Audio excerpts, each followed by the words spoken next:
Olá e bem-vindos a mais um episódio de E aí, professor? Olá, Walter. Oi, Martin. Você vai bem?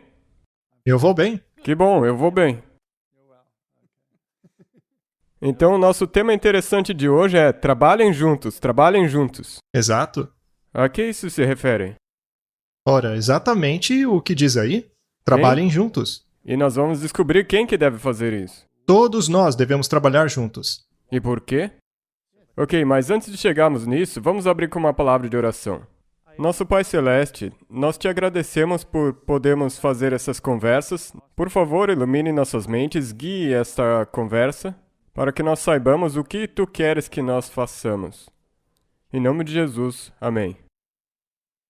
Existe muita confusão hoje em dia. Às vezes, esta confusão nos leva a uma grande frustração. Se nós falarmos a respeito de perfeccionismo, sobre a justificação pela fé e coisas assim, sempre dá a entender que as pessoas pensam que há dois lados que enxergam as coisas de jeitos diferentes. Quando, na verdade, a justificação pela fé não nega a obediência e tampouco dá uma licença para pecarmos. Mas algumas pessoas enxergam dessa maneira. O perfeccionismo não precisa necessariamente negar a justificação pela fé. Isso se você enxergar a questão sob a luz que ela deve ser enxergada. Mas, como eu disse, as pessoas adotam um discurso, às vezes até mesmo 3 ou 4 discursos, e assim elas nunca vão se entender. Mas devemos trabalhar juntos. Nós devemos ser um grupo de pessoas separadas pelo Senhor. Um remanescente com uma mensagem específica para a humanidade, que não deve surgir de nenhuma exaltação de nossa parte. Tipo, eu já cheguei no topo do conhecimento e vocês aí que fiquem quietos. Mas sim uma mensagem que reflete o caráter de Deus e o desejo dele de salvar a humanidade. Portanto, vamos fazer a pergunta: como lidamos com as imperfeições na igreja?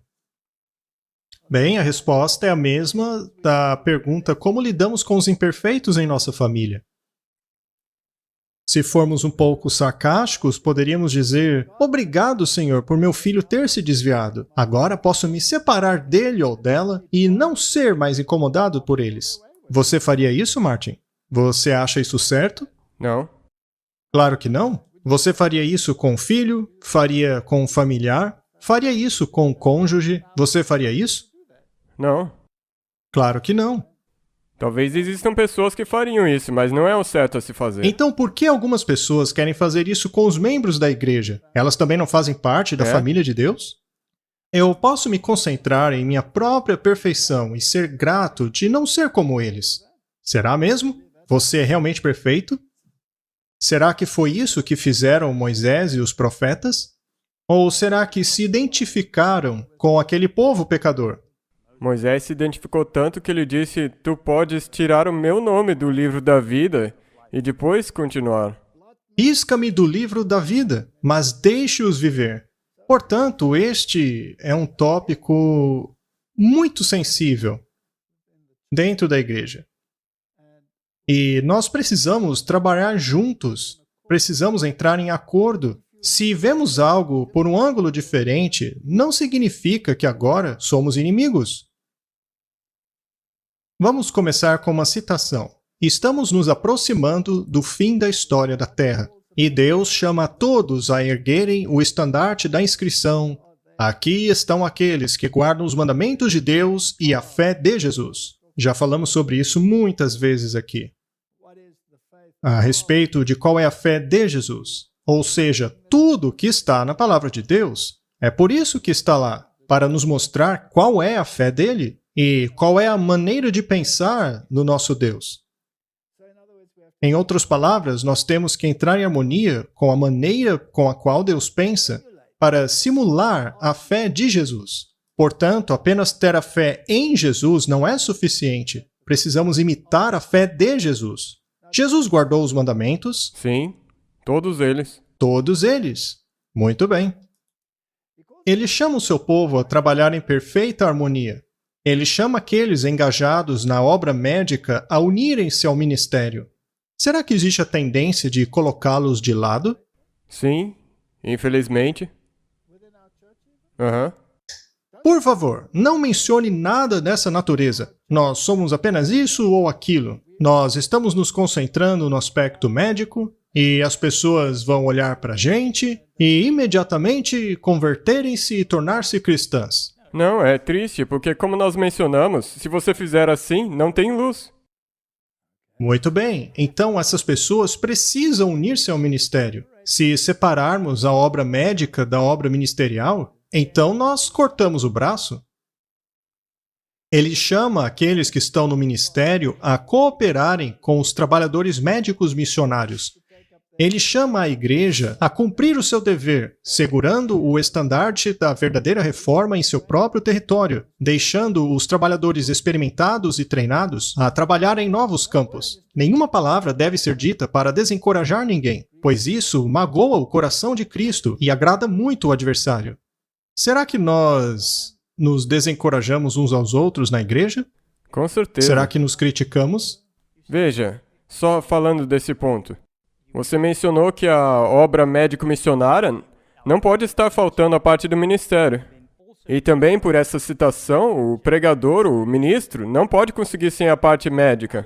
Mas como fazer isso é o que você acabou de mencionar. Mas tem mais coisa aqui. Tem a fé de Jesus, os mandamentos de Deus, e tudo está misturado na mesma citação. Todos precisam ser batizados com o Espírito Santo. Todos devem parar de censurar-se para aproximarem-se de Cristo, para que assim possam apreciar as grandes responsabilidades que carregam os cobreiros de Cristo.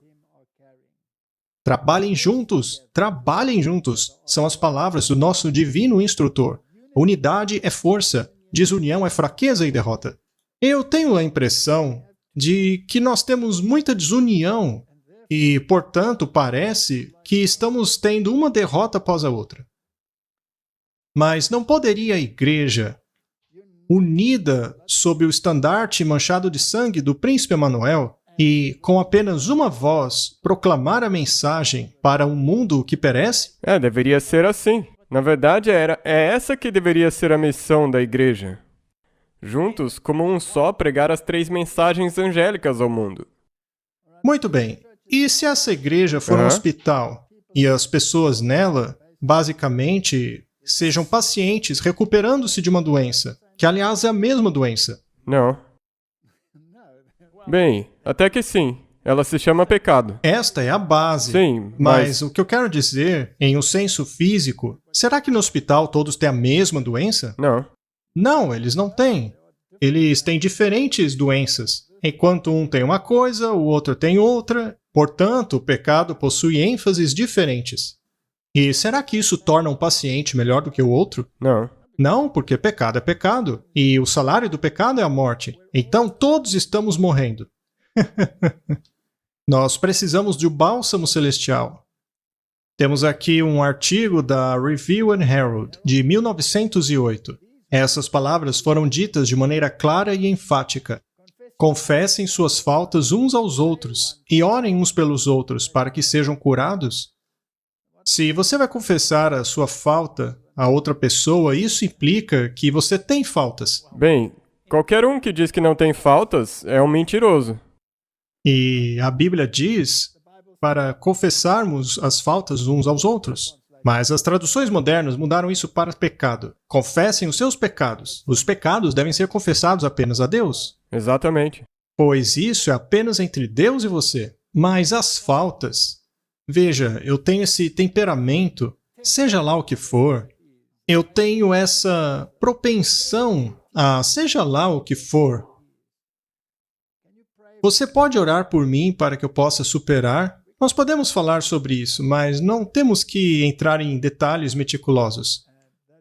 E isso é entre Deus e você. E ela diz de novo, trabalhem juntos, amem-se como irmãos. Orem juntos. O Senhor pagou o preço de seu próprio sangue para a salvação do mundo. Ele sofreu cada indignidade que o homem poderia tramar e Satanás inventar para levar adiante o plano da salvação. Que o professor não permita exaltar-se, mas que ele possa ver a necessidade de aprender de Cristo diariamente para seguir o seu modelo. Para os estudantes e professores, nosso Senhor e Salvador Jesus Cristo deveria ser o único exemplo. Ou seja, não exalte um ser humano, foque no modelo, pois há apenas um modelo digno de ser imitado. E tenha em mente que o Senhor aceitará como professores apenas aqueles que forem professores do Evangelho. Há uma grande responsabilidade sobre aqueles que tentam ensinar a última mensagem do Evangelho. Esses não seriam a igreja toda, Martin? Cada uma das pessoas na igreja. Todo mundo. Sim. Não importa a sua posição dentro da igreja. Todos precisam ser trabalhadores juntos com Deus no treinamento das mentes humanas. O professor que falha em manter a norma bíblica sempre diante dele perde uma oportunidade de ser um trabalhador unido com Deus em dar à mente o molde que é essencial para estar nas cortes celestiais. Muito. E também, como você disse, o exemplo e aquilo que sai da sua boca tem que ser a mesma coisa. Sendo assim, nós temos que ter as mesmas ideias práticas sobre como trabalhar juntos. Porque há tantos ventos de doutrina soprando na igreja e tantas concessões com o mundo e concessões com o pecado. Parece que o mundo já não acha tão pecaminoso aquilo que a Bíblia chama de pecado. Não. E, às vezes, talvez porque eles querem ser politicamente corretos. Bem, comer aquela fruta proibida parece algo tão pequeno, não é? Mas veja as consequências. Você pregou sobre isso. Uma coisa tão pequena. Apenas dar uma mordidinha na fruta. E todas as consequências que vieram disso são indescritíveis. Apenas veja os noticiários e você verá as consequências. Então, o exemplo é algo muito, muito importante. E então, nós temos essa questão da dicotomia. Essa questão de sair e separar-se. E há tanta controvérsia sobre esta dicotomia. Existe muita controvérsia a respeito de separar-se. O argumento é, se você se separar dos outros, como vai alcançar alguém? Não é isso que eles dizem? É uma pergunta tão ilógica, mas é isso que as pessoas perguntam. E elas amam citar Paulo, quando ele disse que tornou-se todas as coisas por todos os homens. Ora, mas será que eu vou praticar o seu pecado apenas para alcançar você? Eu vou pro bar e vou beber uma cerveja com você só porque eu estou tentando te alcançar. E dessa maneira, acaba surgindo um laço entre nós. Só que, ao mesmo tempo, essas pessoas ignoram a grande lista que Paulo fez das coisas que não devíamos praticar mais. Muito bem. 1 Reis 8:53. Pois tu os separaste dentre os povos da terra, para ser a sua herança, como tens falado pelo ministério de Moisés, teu servo, quando tiraste os nossos pais do Egito, Senhor Deus. Então veja que o próprio Deus os separou. E a separação é algo que o homem não gosta muito. O lema do mundo hoje é ecumenismo e não separação. Na verdade, o Papa chega a condenar os chamados separatistas. Com certeza, nós já mostramos isso inúmeras vezes. Muito bem, vamos para o Novo Testamento. 2 Coríntios 6,14. Não se ponham em julgo desigual com os descrentes, pois o que tem em comum a justiça e a maldade? Ou que comunhão pode ter a luz com as trevas? Próximo verso. Que harmonia há entre Cristo e Belial? Que há de comum entre o crente e o descrente? Que acordo existe entre o templo de Deus e os ídolos? Pois nós somos o santuário do Deus vivo. Como disse Deus, habitarei com eles e entre eles andarei. Serei o seu Deus e eles serão o meu povo. Ele não está baseando a sua fé no Antigo Testamento? Sim. E quem é que está falando aí? O Paulo está falando. Exato. E ele está reiterando tudo aquilo que disse o Antigo Testamento. Então vai ser mais difícil se eles disserem que o Velho Testamento não é mais Ele válido. chega até mesmo a citar 1 Reis. Portanto, saiam do meio deles, separem-se, diz o Senhor. Não toquem em coisas impuras e eu os receberei. E lhes serei pai, e vocês serão os meus filhos e minhas filhas, diz o Senhor Todo-Poderoso. Mas será que separação significa isolamento? Não, porque é aí que vem o X da questão. Exatamente. Separação não é a mesma coisa que isolamento. Porque os israelitas fizeram a parte da isolação, especialmente quando Cristo veio a essa terra. Exato. E uma vez que você começa a isolar-se, você então perdeu o foco, pois Deus veio para salvar os pecadores. E se Ele salvou a você, quer dizer que Ele quer salvar o teu próximo também? Importante. Então, não é um ato individual, uma vez que você está salvo.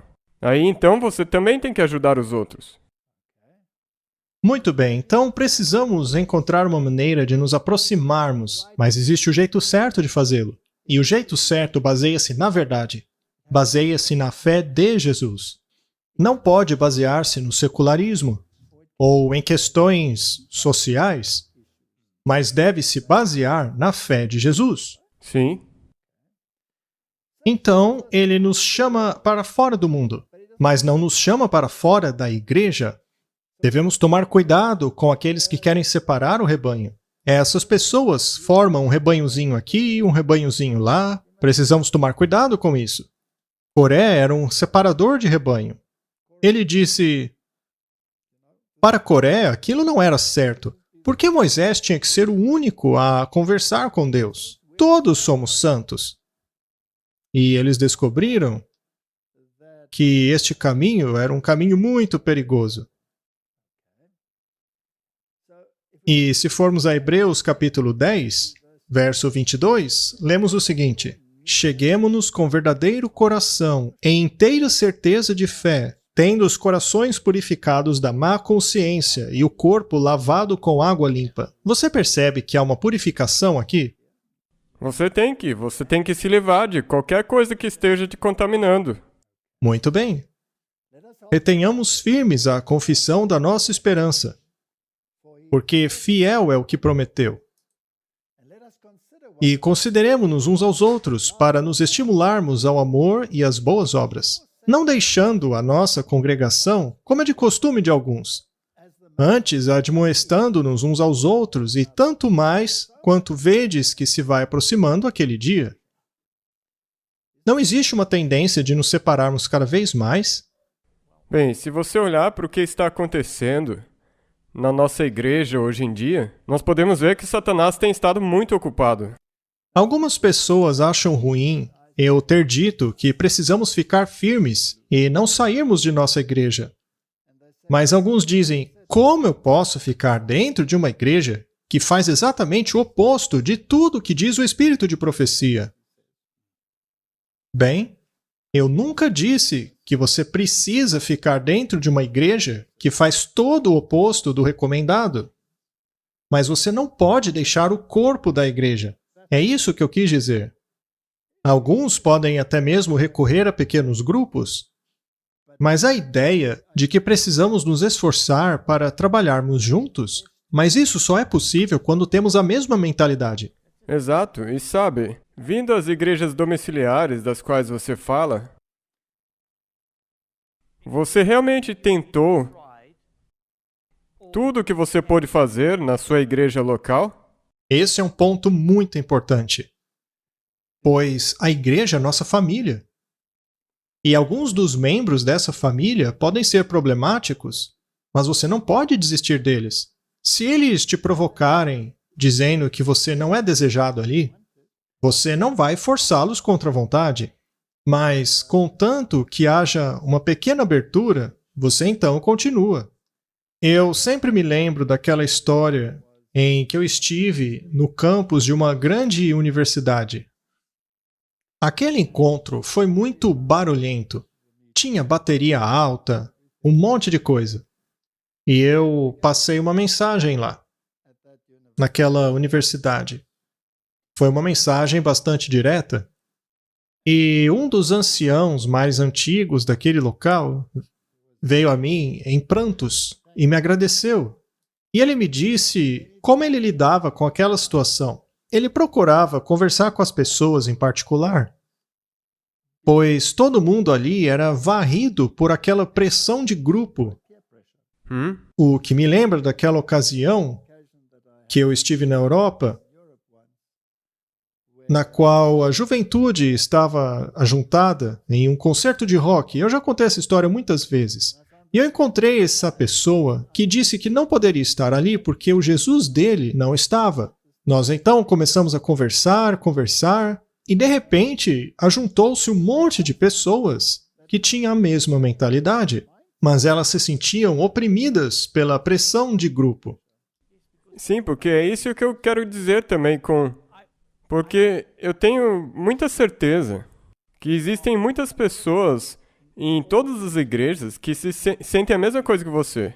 Então encontre eles. Porque lembre-se, Deus quer que todo mundo naquela igreja, até mesmo as igrejas apostatadas, sejam salvos. Então você tem que trabalhar nisso. Eu conheço algumas igrejas em que a escola sabatina, por exemplo, ela se divide em grupos. E existe uma classe que é mais conservadora, enquanto outra classe é mais liberal. E, eventualmente, caso a conversa se aprofunde bastante no assunto, o grupo vai crescer, até mesmo dentro das igrejas. Mas a questão é que temos que ficar juntos. Não podemos abandonar a igreja, pois nenhum homem é uma ilha. Precisamos uns dos outros. E só para deixar claro, com isso que nós dissemos agora, nós não estamos compactuando com qualquer apostasia na igreja. Não. Ainda assim, nós temos uma mensagem à Laodiceia. Deus está liderando um povo. Ele tem um povo escolhido, uma igreja na terra, a quem ele tornou a depositária de sua lei. Ele deu a eles uma sagrada verdade, uma verdade eterna a ser dada ao mundo, e ele os reprovará e os corrigirá. A mensagem aos laodiceanos é aplicável à Igreja Adventista do Sétimo Dia, que tem grande luz, mas não tem andado sobre ela. Aqueles que fizeram grande profissão, mas que não têm caminhado com seu líder, que serão cuspidos para fora de sua boca, a menos que se arrependam.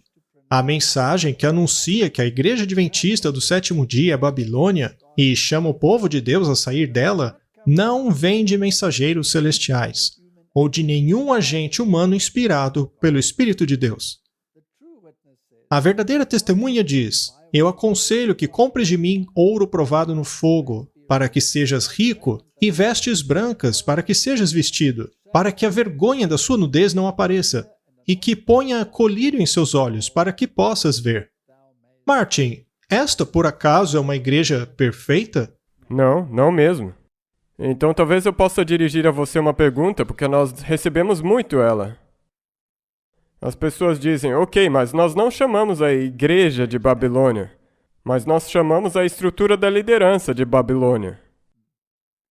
A minha pergunta é, a estrutura da liderança não é parte desta igreja? Sim. Existem pessoas na estrutura de liderança que são conservadoras? Sim. Existem pessoas na estrutura dessa igreja que são liberais? Sim. Existem pessoas nesta igreja que se encaixam em qualquer categoria? Sim. Há pessoas na estrutura de liderança que são ecumênicas? Sim. Há pessoas na estrutura de liderança que choram entre o altar e o pátio porque elas não são ecumênicas? Com certeza. Muito bem. Eu, então, não separaria nenhuma parte deste corpo para acusá-la de ser a raiz do problema.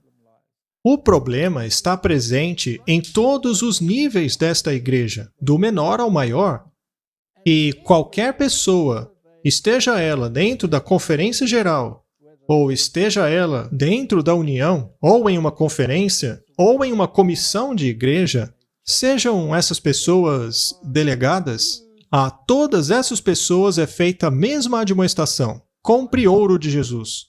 Ok, mas agora, o que você acabou de dizer, como nós aplicamos isso aos dízimos? Seria certo para alguém dizer, Ok, eu não concordo com essas pessoas, com o que essas pessoas na liderança estão fazendo com os dízimos, e daí eu retenho o dízimo. Ou coloco em algum outro lugar. Muito bem. Será que Deus nos encarregou do papel de juiz? Ou ele disse que todo julgamento pertence a ele? Que todo julgamento Ele era não lhe dele. disse para levar o dízimo até a casa do tesouro? Sim, Ele disse. Ok. Existem pessoas que são de acordo com as 3 mensagens angélicas na liderança? sim, Também não há pessoas que são avessas a essa ideia? sim. Muito bem. Se você parar de dar o dízimo, as 2 partes irão sofrer com isso, inclusive aquela parte da liderança que deseja pregar a verdade. Com certeza. Então, por que não deixamos essa questão com Deus? Bem, tem outra pergunta que eu queria fazer. Eu recebo muito essa pergunta, então eu tenho que achar uma resposta. Mas e os levitas? Quando eles estavam apostatados, Israel ainda tinha que devolver o dízimo? É verdade. Isso é pura verdade. É claro, eles não pararam. E talvez nós poderíamos esclarecer que existe uma certa estrutura na Igreja Adventista do Deus é Sétimo um Deus de Dia. ordem. Sim, e ele colocou uma estrutura em vigor sobre como os dízimos têm que ser usados nessa igreja. E ele também estabeleceu uma ordem de como a liderança deve exercer a sua liderança. Não deve haver senhorio. Eles não são deuses dentro da igreja. Com certeza não. As vozes deles têm o mesmo valor do que as vozes daqueles que se assentam ali no banco. Eles não valem mais do que os outros. Para Deus são iguais.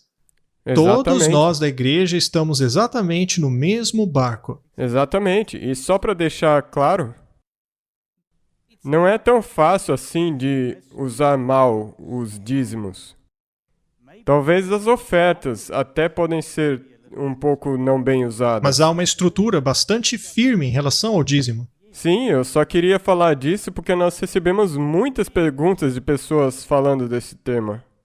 Bem, a minha resposta sempre será: o que diz o Senhor?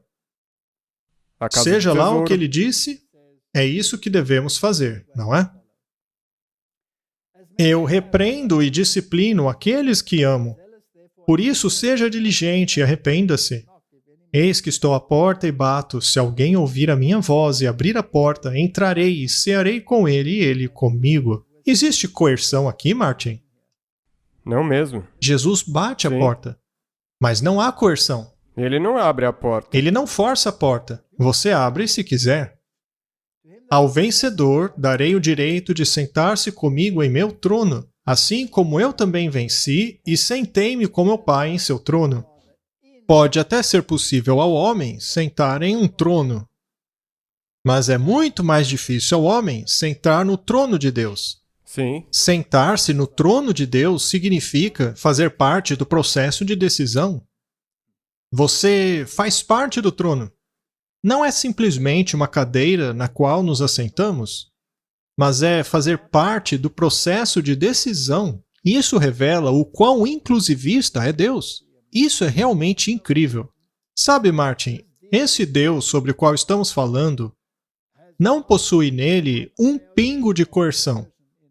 e nada de egoísmo. Ele é inclusivista. Eu não conheço nenhuma outra divindade em nenhum sistema religioso que possui este caráter. E se você ver quando Deus faz um conselho com todos os representantes de todos os outros mundos, e ele aconselha, ele é soberano, ele é onisciente, ele tem tudo, mas mesmo assim ele inclui a todos. O nosso incrível. Deus é um Deus maravilhoso. Muito bem. E quanto aos profetas? Todos eles foram identificados com Israel pecador? Eles não disseram: ora, povo, por que vocês não seguem o meu exemplo maravilhoso? Acho que Paulo disse algo parecido uma vez, mas ele o disse com certa ironia. Vamos ler Neemias 1, verso 1. As palavras de Neemias, filho de Acalias. E sucedeu no mês de Kislev, no ano 20º, estando eu em Suzã, a fortaleza, que veio Anani, um de meus irmãos, ele e alguns de Judá, e perguntei-lhes pelos judeus que escaparam e que restaram do cativeiro e acerca de Jerusalém. E disseram: o remanescente que ficou no cativeiro, lá na província, estão em grande miséria e desprezo. E o muro de Jerusalém fendido e as suas portas queimadas a fogo. Portanto, o remanescente está em grande aflição e reprovação. E isso não seria tipológico? Sim, é tipológico. Os muros de Jerusalém estão fendidos, ou seja, a lei não vale mais. Não é isso que simboliza o muro? E aconteceu que, quando ouvi essas palavras, assentei-me e chorei.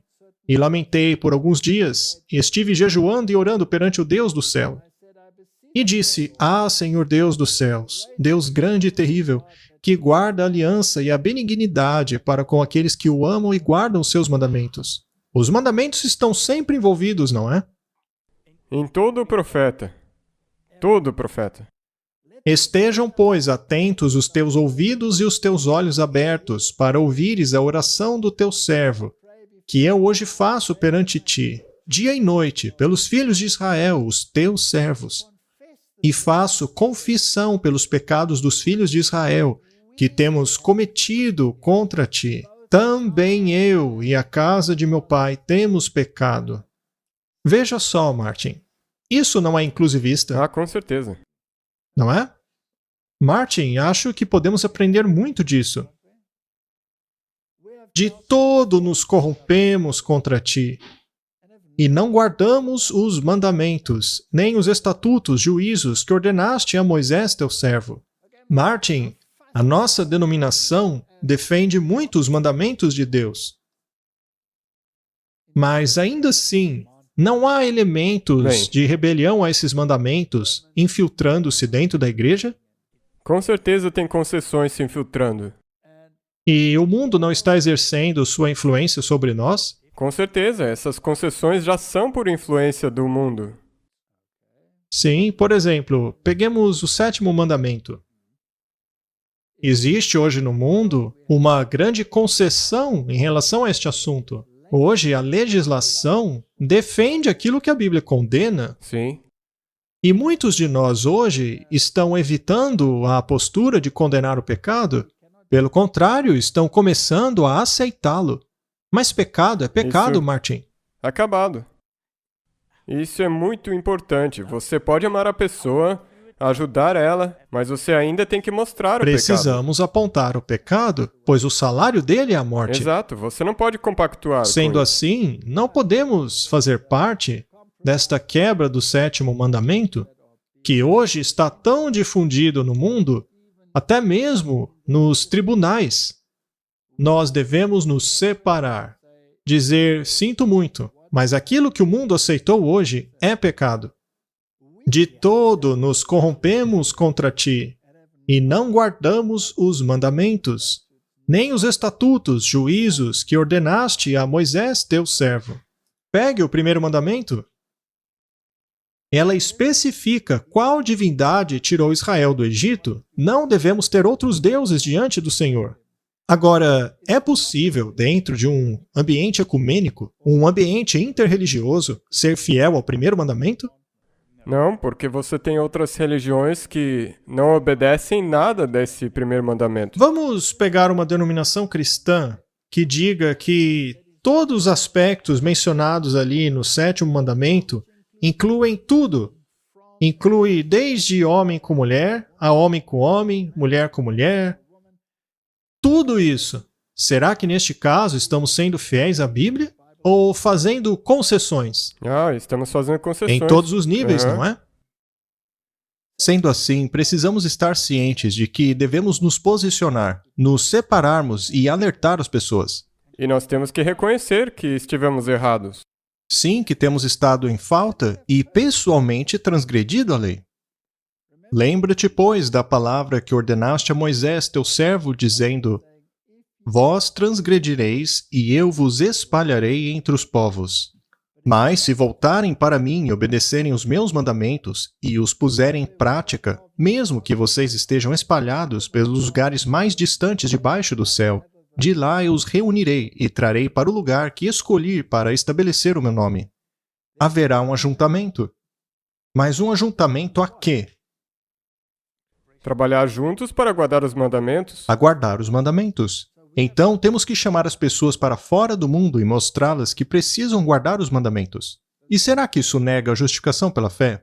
Não, não mesmo. Ela incorpora isso. Ah, muito bem dito, Martin. Estes são os teus servos, o teu povo. Tu os resgataste com teu grande poder e com teu braço forte. Senhor, que os teus ouvidos estejam atentos à oração desse teu servo e à oração dos teus servos que têm prazer em temer o teu nome. Faze com que hoje este teu servo seja bem-sucedido, concedendo-lhe a benevolência deste homem.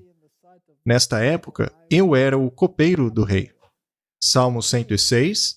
Nós pecamos com os nossos pais. Nós cometemos iniquidade. Nós agimos perversamente. Será que estamos prontos a fazer isso como denominação? Eu acho que está na hora. Eu não sei se nós estamos preparados, mas temos que chegar nisso. Precisamos chegar lá. E se não conseguirmos, Nós não vamos conseguir. não conseguiremos, não faremos parte daqueles que trarão o grande clamor. Foi do agrado do Senhor, por amor de sua retidão, tornar grande e gloriosa a sua lei. Martin, não dá para ser mais claro do que isso. E as pessoas ainda dizem que a lei acabou, que ela é obsoleta. Não tem como ela ser Não. obsoleta. Isso é ridículo. Eu, hoje mesmo, estava falando numa aula com uma menina. Ela tem uns 14 anos de idade. E quando nós falamos de que algumas pessoas dizem que o Velho Testamento tem que ser anulado e até mesmo a lei, Não é mais válido. ela disse, mas isso não faz sentido. E ela só tem 14 anos? Eu disse pra ela, sabe de uma Eu coisa? queria poder transplantar o cérebro dela para um monte de pessoas. Exatamente, então, ela estava falando, nós falamos disso também. Ela disse, por acaso a lógica abandonou as pessoas? E esse é exatamente o problema. E isso é tão lógico, se você ler a Bíblia. É impossível anular a lei e o Velho Testamento. Vamos ler mais uma vez, Martin.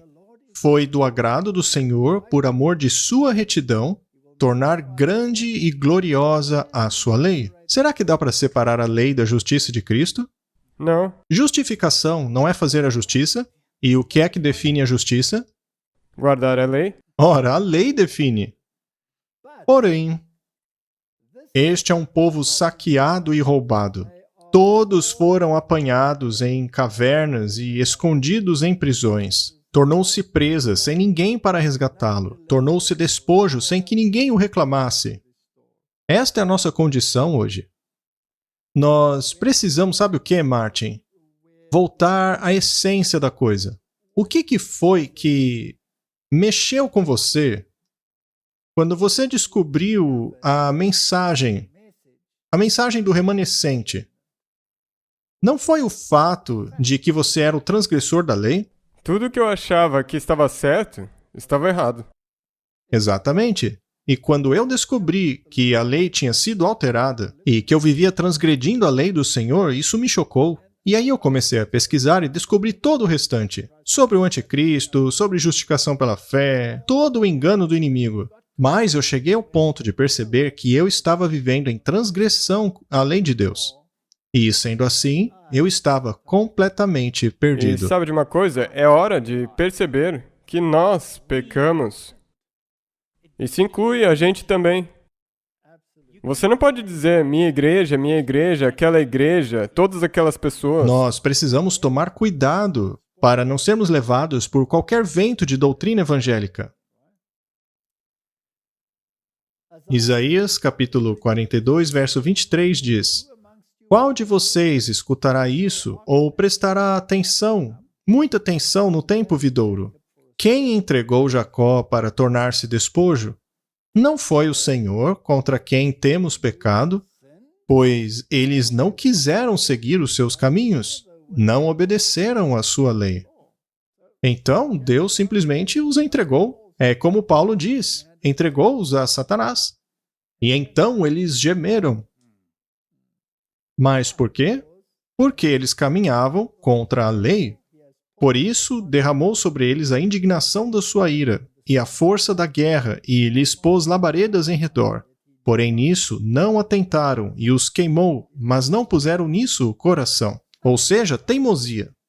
Eu acho que esse é um dos principais problemas que nós temos. Senhor, apesar de nossas iniquidades testificarem contra nós, faça-o por amor ao seu nome, porque as nossas falhas são muitas e temos pecado contra ti. Isso descreve a condição da igreja. Não importa se estamos falando sobre Neemias, ou sobre Isaías, ou sobre Jeremias, todos eles apresentam essa linguagem inclusiva de que todos nós pecamos. É incrível ver isso. Mas e Daniel? Daniel se identificou com o seu povo, pois diz, nós pecamos. Daniel 9, verso 5. Pecamos e cometemos iniquidades e procedemos impiamente. Fomos rebeldes, apartando-nos dos teus mandamentos e dos teus juízos. Viu só? O tempo inteiro. Essa que é a linha corrente. Ó Senhor, a nós pertence a confusão de rosto, aos nossos reis, e aos nossos príncipes e aos nossos pais, porque pecamos contra ti. Nós pecamos, Martin. E ele continua, sim, todo Israel transgrediu a tua lei, desviando-se para não obedecer a tua voz. Por isso, a maldição e o juramento que estão escritos na lei de Moisés, servo de Deus, se derramaram sobre nós, porque pecamos contra ele.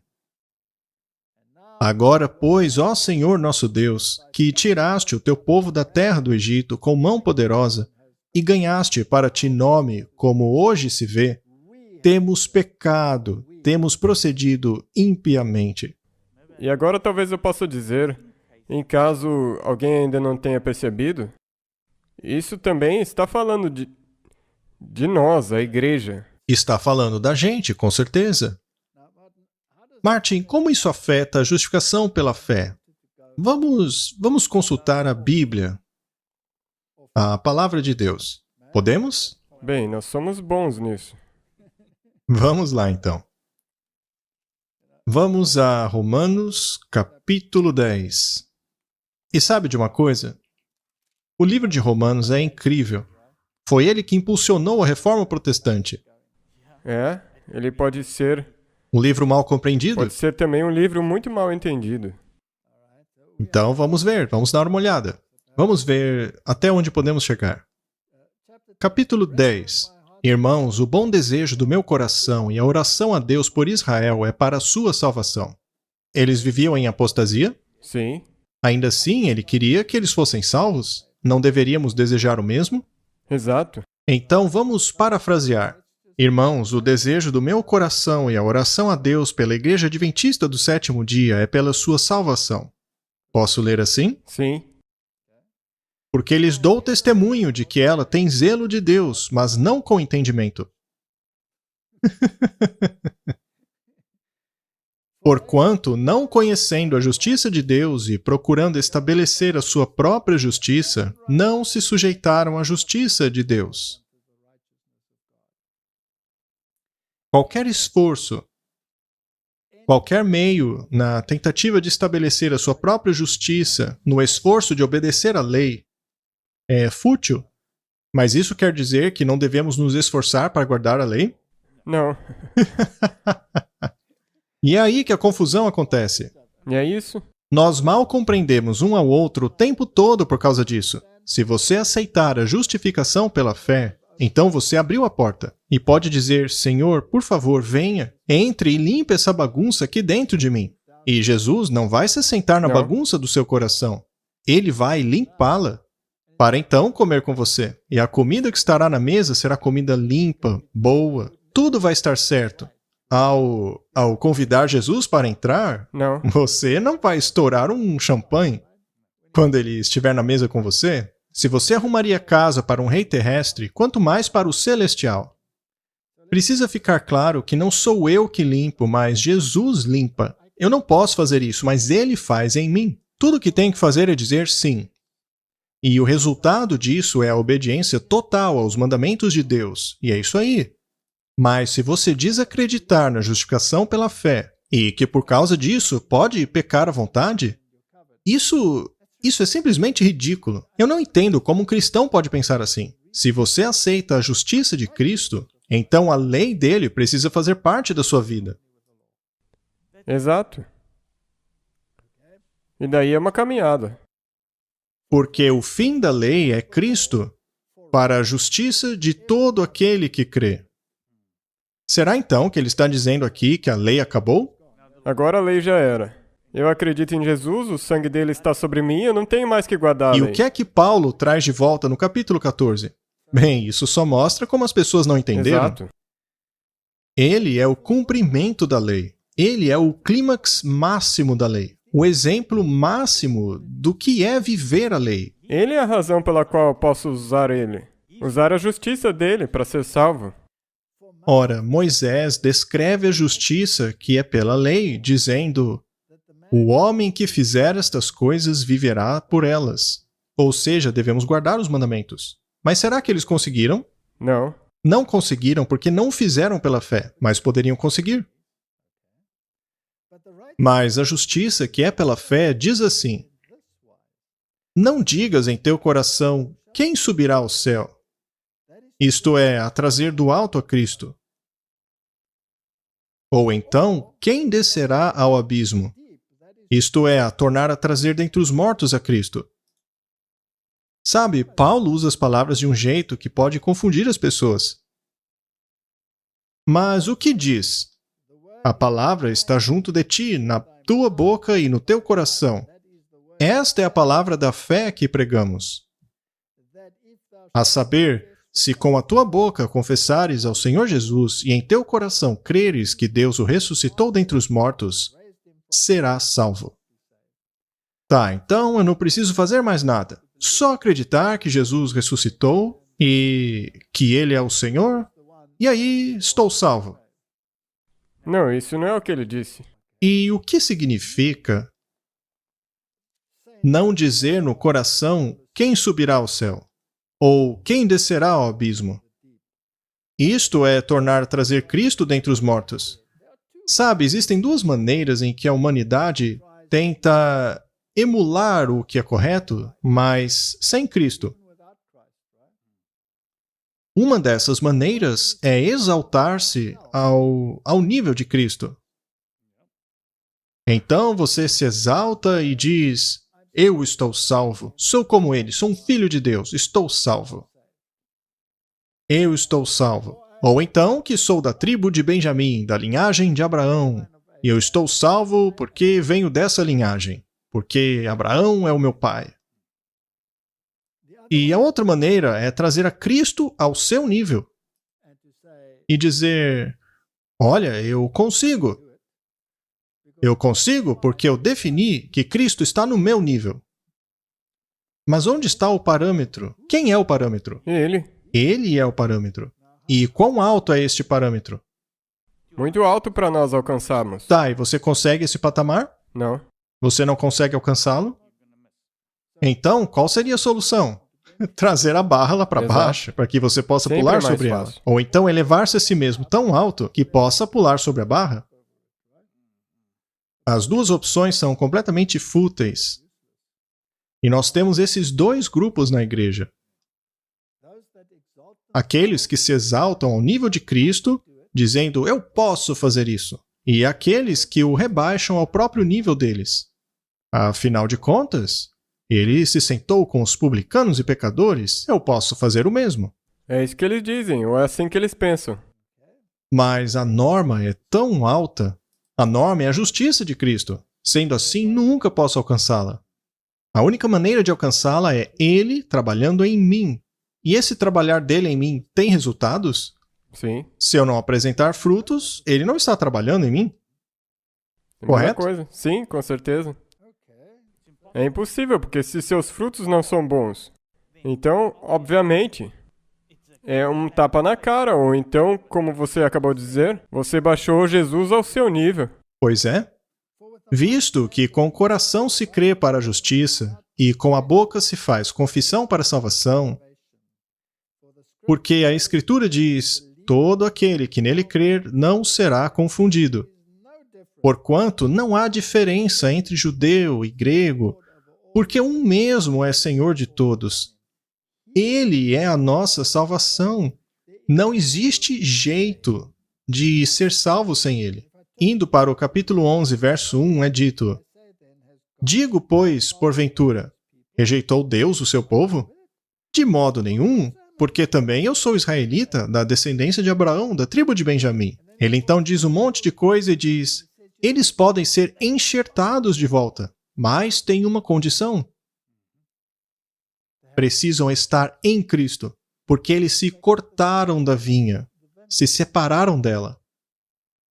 Eles foram cortados, podados, porque não creram que Ele era o único que faria aquilo que é impossível a eles fazer por si mesmos. Então, nós devemos ser cuidadosos de não chegar à condição de que nós tenhamos que ser podados por Cristo. Sim, e isso porque nós somos ramos selvagens que foram enxertados nele. Portanto, se o ramo original tivesse aceito a justiça de Cristo, eles também poderiam ser enxertados. E será que Paulo compreendeu a tipologia do Antigo Testamento? Ah, sim. Por isso que muitas vezes para nós parece que ele está escrevendo muito difícil. O que ele entendia muito bem. Se formos ao capítulo 13 e pularmos a primeira parte, vamos ao verso 8, que é um novo parágrafo no original. Diz assim: A ninguém devais coisa alguma, a não ser o amor com que vos amei uns aos outros, porque quem ama aos outros cumpriu a lei. Não adulterarás, não matarás, não furtarás, não dará falso testemunho, não cobiçarás. E se há algum outro mandamento, tudo nesta palavra se resume: amarás ao teu próximo como a ti mesmo. Ou seja, o que ele está querendo dizer é o seguinte: o amor ao próximo é o resumo da lei. Mas isso quer dizer que ele anulou a lei? Não, Pelo contrário. absolutamente. O amor não pratica o mal ao próximo, de sorte que o cumprimento da lei é o amor. Então, se você não demonstra amor e compaixão pelos que estão em erro, neste caso, você é um transgressor da lei. É correto? 100%. Isso é assustador. Eu acho que eu vou parar por aqui. Isso é muito verdade. Sabe, o problema é que as pessoas... Nós já fizemos uma conversa sobre isso, mas as pessoas entendem errado o que é amor. As pessoas não entendem o que é amor. E é por isso que eles dizem que a lei foi abolida. Porque eles enxergam a lei como não contendo amor nela, quando na verdade ela é uma transcrição do amor de Deus. É a incorporação do amor. E Martin, ele estava discorrendo sobre a segunda tábua do Decálogo, não é? Ele estava listando tudo. E aí disse: isto é a base do amor. E aqui, no caso de Daniel, ele disse: nós pecamos, nós agimos perversamente. Não apenas um, mas todos. A única justiça que nós podemos ter é a de Cristo. E também nós temos que agradecer a Ele cada dia por nos ter concedido essa graça pela qual nós podemos continuar. Aqui Paulo está escrevendo a Timóteo, e ele diz assim: esta é uma palavra fiel e digna de toda aceitação, que Cristo Jesus veio ao mundo para salvar os pecadores, dos quais eu sou o principal. Por acaso Paulo se identificava com esse tipo de gente? Ele com certeza não ficou e disse você, você e você. Ele disse eu sou o principal Eu pecador. acredito que eu vou discutir muito com Paulo lá no céu, porque o maior dos pecadores, com certeza, sou eu e não ele. Talvez até você queira reclamar esse título. Bem, todo mundo nós temos que... Algumas pessoas vieram de Tiago. Primeiro eles o abraçaram e depois deram uma facada em suas costas. Veja só. Reconhecendo a graça que me foi concedida, Tiago, Pedro e João, tidos como colunas, estenderam a mão direita a mim e a Barnabé em sinal de comunhão. Eles concordaram em que devíamos nos dirigir aos gentios e eles aos circuncisos. Pediram apenas que nos lembrássemos dos pobres, o que me esforcei para fazer. Porém, Quando Pedro veio a Antioquia, enfrentei-o face a face por sua atitude condenável. Será que existia discussão na igreja primitiva? Houveram algumas discussões, com certeza. Então, esta igreja, que tinha recebido o derramamento da chuva serôdia, era perfeita? Não, eles tinham seus atritos e seus problemas. Mas eles fizeram uma coisa. Eles trabalharam juntos. Vamos ler Filipenses 3, verso 3. Pois nós somos a circuncisão, que adoramos Deus em espírito e nos alegramos em Cristo Jesus e não temos confiança na carne. Quanta confiança você tem, Martin, em sua capacidade de vencer o pecado? Bem, tão logo quanto eu tento, eu já me desaponto bem rápido. Isso é simplesmente escorregar na banana, não é? Portanto, não podemos confiar na carne. Mas podemos confiar em Cristo? Toda a nossa confiança deve estar nele. Portanto, precisamos tomar cuidado com as regrinhas aqui e ali. O trigo e o joio crescem juntos. A igreja não é perfeita, ela é um hospital. Retendo firme a fiel palavra, que é conforme a doutrina, para que seja poderoso, tanto para admoestar com a sã doutrina, como para convencer os contradizentes. Porque há muitos desordenados faladores, vãos e enganadores, principalmente os da circuncisão, aos quais convém fechar a boca, homens que transtornam casas inteiras, ensinando o que não convém por torpe ganância.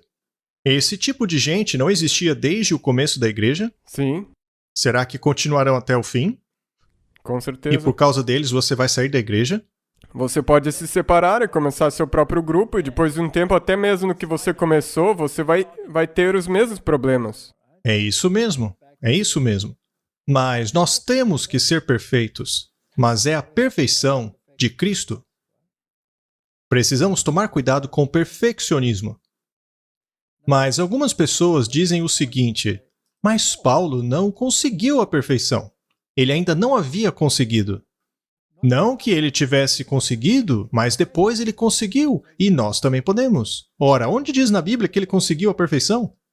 É Paulo que escreveu a respeito da transformação após a última trombeta, não é? O espírito de profecia diz que somente após a transformação deste corpo pecador para um corpo glorificado é que nós finalmente seremos impecáveis. Sim. Tá, tudo bem. Mas será então que isto seria um aval para continuarmos pecando, como dizem alguns aí? Não. Você ainda tem que se empenhar em viver sem pecado, com a justiça de Cristo e Jesus te ajudando.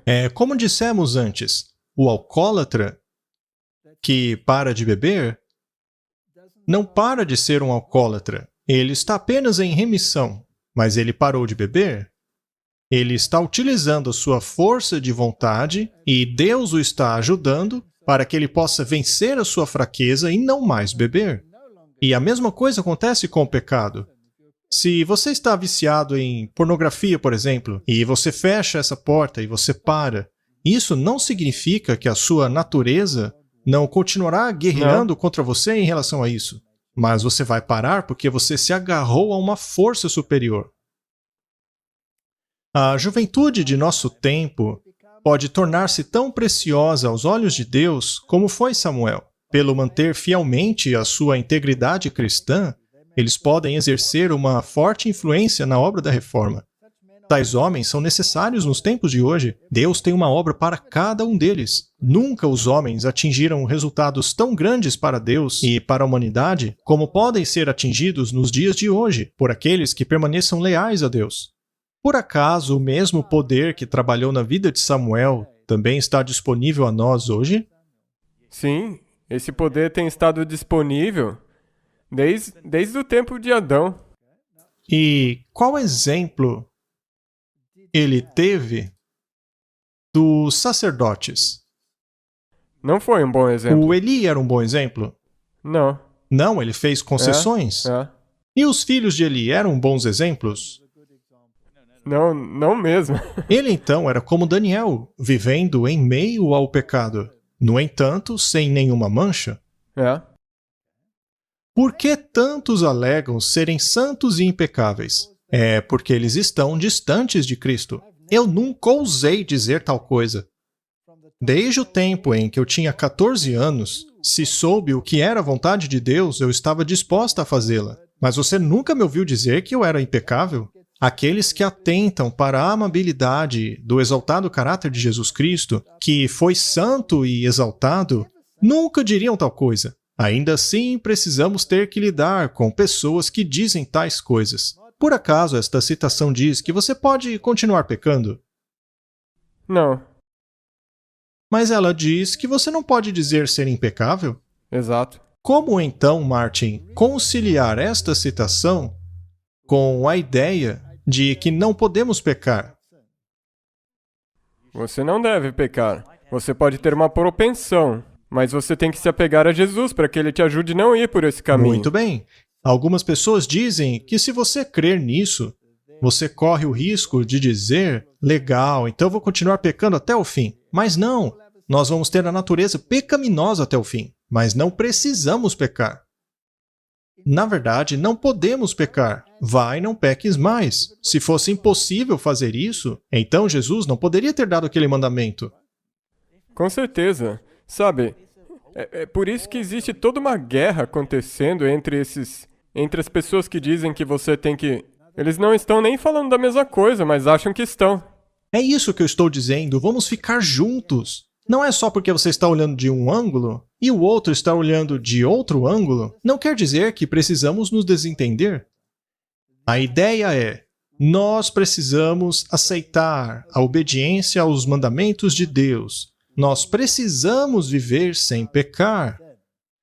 Mas não podemos dizer que somos impecáveis, porque nós temos uma natureza pecaminosa e uma propensão a pecar, mas nós não temos que ser escravos dela. E quem é que nos dá esse poder? Somente Jesus. Muito bem. Eu quero dizer, seja lá quem for, que a glória de Deus já tenha sido revelada, que você jamais poderá dizer, eu já sou santo, já me santifiquei. Não, deixe que Deus escreva isso em seus livros se Ele quiser, mas você nunca deve pronunciar isso.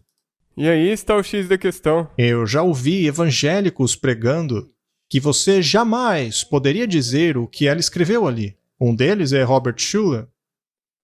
Ele disse que a pior coisa do mundo é dizer que uma pessoa é pecadora. Ele já morreu.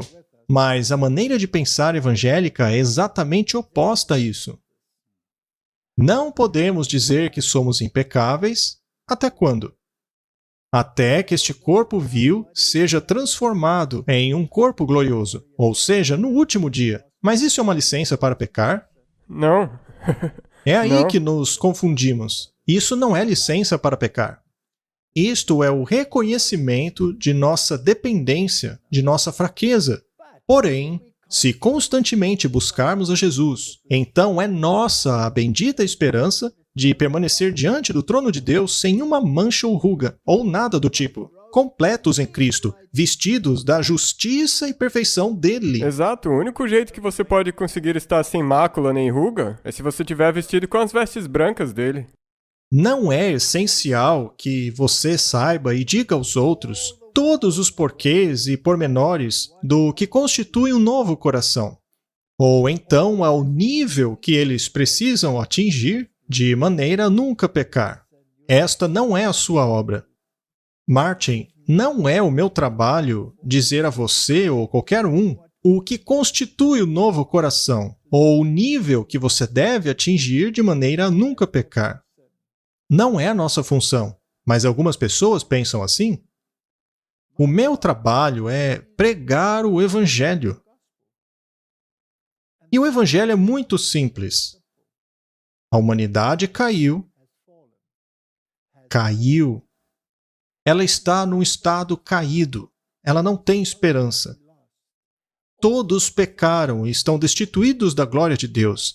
Ninguém tem a capacidade de sair sozinho desta situação. Mas graças a Deus que existe um que pode, e esse é Jesus Cristo, aquele que não tem pecado, o impecável Filho de Deus, que veio para essa terra e tornou isso possível por meio de sua vida sem pecado, morrendo pela minha transgressão e ressuscitando do túmulo. E se eu estou preparado para morrer com ele então eu também tenho o privilégio de ser ressuscitado com Ele. Aham. E assim viver uma nova vida. Uma vida que Ele me empodera a viver. Mas eu, de minha própria força, sou fraco. Eu sou fraco, eu tenho uma natureza pecaminosa. Natureza esta, a qual eu não posso responder mais, porque não sou mais eu que vivo, mas Cristo vive em mim. Será que ficou claro ou ainda não? Está claro. É mesmo? Sim. Muito bem. Portanto, não é o nosso dever ficar esculpindo o nosso caráter. Esse dever nunca foi dado a mim. Esta obra pertence somente a Cristo. O que compete a nós é identificar o que é o pecado, pregar a obediência aos mandamentos, identificar que estamos todos perdidos e então apontar a solução. Este é o nosso dever. Exato. Paulo disse a Timóteo: esta palavra é leal e digna de toda aceitação, que Cristo Jesus veio ao mundo para salvar os pecadores, do qual eu sou o principal. Nós já lemos isso antes, mas eu queria só reiterar que todos os profetas identificaram-se desta maneira. Todos eles. Ele escreveu em Filipenses 3: finalmente, meus irmãos, alegrem-se no Senhor. Escrever-lhes de novo as mesmas coisas não é cansativo para mim, é uma segurança para vocês. Cuidado com os cães, cuidado com esses que praticam o mal, cuidado com a falsa circuncisão. Portanto, não queremos nada que divida. Cuidado com isso. Será que há muita divisão em nossos meios, Martin? E isso não tem piorado nos últimos anos? Certamente não me parece que a situação melhorou. Não. Tá piorando. Quem está por trás disso? Ah, o diabo? Pois nós é que somos a circuncisão. Nós que adoramos o Espírito de Deus, que nos gloriamos em Cristo Jesus e não temos confiança alguma na carne. Tão logo você passa a confiar na sua carne, tão logo você comece a pregar que é isso que você precisa alcançar, é desta maneira que você será perfeito, então pronto, você está desenvolvendo confiança na carne. Mas a nossa única confiança está em Cristo. Apesar de eu também poder ter confiança na carne. Se qualquer outro homem pensa que tem razões para confiar na carne, eu ainda mais. E aí Paulo começa a fazer uma grande lista e depois considera tudo lixo. Eu amo o jeito que ele escreve. Isso soa como... É mesmo.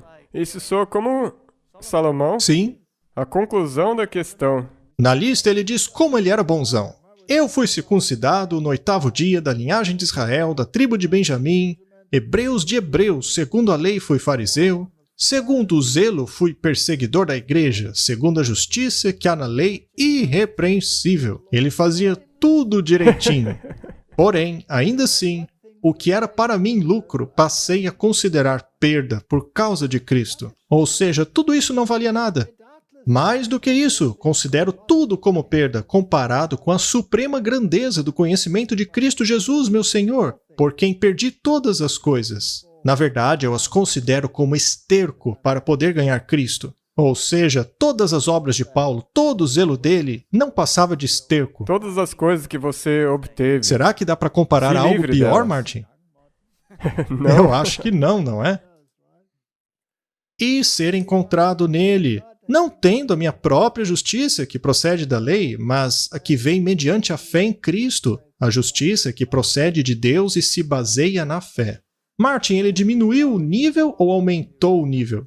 Ele levantou, ele mostrou onde que o nível estava, e esse nível é Jesus. Então o melhor esforço de Paulo era lixo. É. Não é mesmo?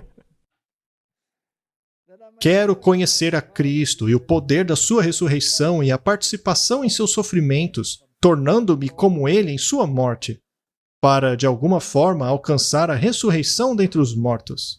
Essa é a nossa única esperança. Sabe, agora, algumas pessoas podem se desanimar. O nível é muito alto, mas Jesus tornou isso possível. É por isso que ele disse, vocês têm que ter fé na justiça dele. Qual é a nova aliança? Nela, onde está o Senhor? Escrito no coração. No coração. Pois, naturalmente, quando ele ainda não era escrito no coração, não valia nada. E era a carne. Toda a sua reputação É, em guardar a lei não valia nada. E então ele faz essa declaração que faz com que muitos pensarem que, bem, talvez ele não tivesse chegado lá ainda. Ele disse, não que eu já tenha alcançado isso, ou que tenha sido aperfeiçoado, mas prossigo para alcançá-lo, pois para isso também fui alcançado por Cristo Jesus. Irmãos, não penso que eu mesmo já o tenha alcançado, mas uma coisa eu faço, esquecendo-me das coisas que ficaram para trás e avançando para as que estão adiante, prossigo para o alvo, a fim de ganhar o prêmio do chamado celestial de Deus em Cristo Jesus. Esta é a solução para o problema.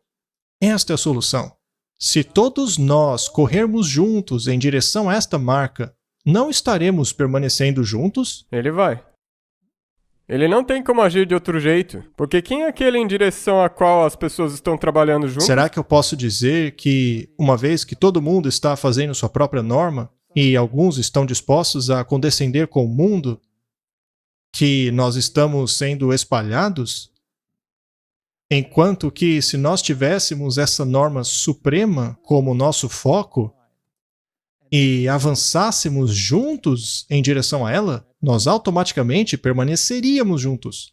Toda essa conversa, então, é um apelo à igreja. Com certeza, especialmente na época que nós estamos vivendo. Nós temos que, uma vez ou outra, isso vai ter que acontecer. Porque nós temos que continuar. Nós temos que prosseguir, como você disse no começo. Essa é a única maneira pela qual o autoclamor vai poder ir adiante. Exatamente. Prossigo para o alvo, pelo prêmio da soberana vocação de Deus em Cristo Jesus. Por isso, todos quantos já somos perfeitos, e como atingir essa perfeição? Fé na justiça de Cristo. Tenhamos esta mentalidade. E se em algum aspecto vocês pensam de modo diferente, isto também Deus lhes esclarecerá. Ou seja, não existe outra mentalidade. É essa ou nenhuma outra. Todavia, naquilo que já chegamos, andemos segundo a mesma regra e sintamos a mesma coisa. Martin, sintamos a mesma coisa. Nós estamos na posição privilegiada de sermos chamados os depositários da lei de Deus. Mas será que você foi chamado a isso por ser uma pessoa super obediente, que a obedece perfeitamente? Será que Paulo foi chamado por esta razão? Ora, sabemos que não. Todo o esforço dele era como esterco. Assim como você também estava e eu estava. Então, se não tivermos esta mentalidade, nós nunca permaneceremos juntos. Muito bem, Martin, a gente pode falar e falar e falar. Eu acho que devemos concluir com um pensamento. É um pensamento que está lá em Judas. Você sabe o que eu gosto do livro de Judas? Você sabe como ele começa a carta dele? Ele diz, Judas, servo de Jesus Cristo e irmão de Tiago, aos que foram chamados, santificados em Deus Pai e conservados por Jesus Cristo. Martin, sobre quem estamos falando aqui? Este daqui era Judas, é o irmão de Jesus. Ele era o meio-irmão de Jesus. Mas ele não refere-se a si mesmo como sou Judas, o irmão de Jesus. Não, ele diz, eu sou Judas, o servo de Jesus Cristo, irmão de Tiago. E Tiago também era meu irmão de Jesus, mas ele se chama de servo. E agora, se formos a Tiago, vamos a Tiago. Vamos ao comecinho de Tiago. Veja o que Tiago diz. Tiago, um servo de Deus e do Senhor Jesus Cristo, às 12 tribos que foram espalhadas. Você viu só, Martin? Isso não é inacreditável? Não é verdadeira humildade? Isso é incrível. Tiago cometeu deslizes? Ah, sim. E Pedro cometeu deslizes? Sim. Pedro não defendeu Judas? Sim. Sim? Interessante, não é? Até o Paulo, ele teve problemas com Marcos. no começo. Sim, e Barnabé ficou bravo porque Marcos era o seu sobrinho. Ali tinha todo tipo de besteira, mas no final eles trabalharam juntos. Sim, e Paulo foi embora com os dele, e ele tentou avançar, mas o Espírito Santo o parou, e ele tentou e não conseguiu nada. É fascinante. Mas vamos terminar com Judas. Mas vós, amados, edifiquem-se na santíssima fé que vocês têm, orando no Espírito Santo. Mantenham-se no amor de Deus, enquanto esperam a misericórdia de nosso Senhor Jesus Cristo os leve para a vida eterna. E tenham compaixão daqueles que causam diferença. Precisamos ser uma igreja compassiva, Martin. Precisamos cuidar dos pisoteados. Precisamos cuidar daqueles que estão feridos. Precisamos parar de sermos tão exaltados e poderosos e querer julgar todo mundo. E a outros salvem, tirando-os do fogo. A outros ainda mostrem misericórdia com temor, odiando até a roupa contaminada pela carne. Ou seja, precisamos ser puros. Mas isso não significa que você não vai sujar suas mãos. Você pode se queimar ao tirar alguém do fogo? Sim, é possível. E agora vem uma das mais belas declarações da Bíblia. Ora, aquele que é poderoso para vos guardar de tropeçar e apresentar-vos irrepreensíveis com alegria perante a sua glória. Ao único Deus, sábio, Salvador do mundo, seja glória e majestade, domínio e poder para sempre. Amém. Não vale a pena nos unirmos ao redor disto? É a única coisa. Este é o fator unificador. Exato. É o que deu força à igreja primitiva. E é isso que deveria dar força à última igreja. Certeza. Vamos orar.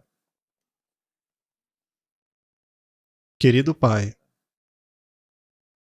a nossa igreja tem estado em tamanha confusão e nós temos que admitir, Senhor, que nós temos falhado, nós temos feito indulgências com o mundo, nos unindo a concílios ecumênicos. Fazemos parte de coisas que não deveríamos fazer. Temos feito parte de coisas que os pés daquele que se separou não deveriam pisar. Nós temos feito todas essas coisas. E ainda assim, o Senhor quer derramar o seu Santo Espírito sobre nós, sobre todos aqueles que têm a fé de Jesus. O Senhor nos deu uma comissão muito especial. O Senhor nos deu ordem de marchas muito precisas.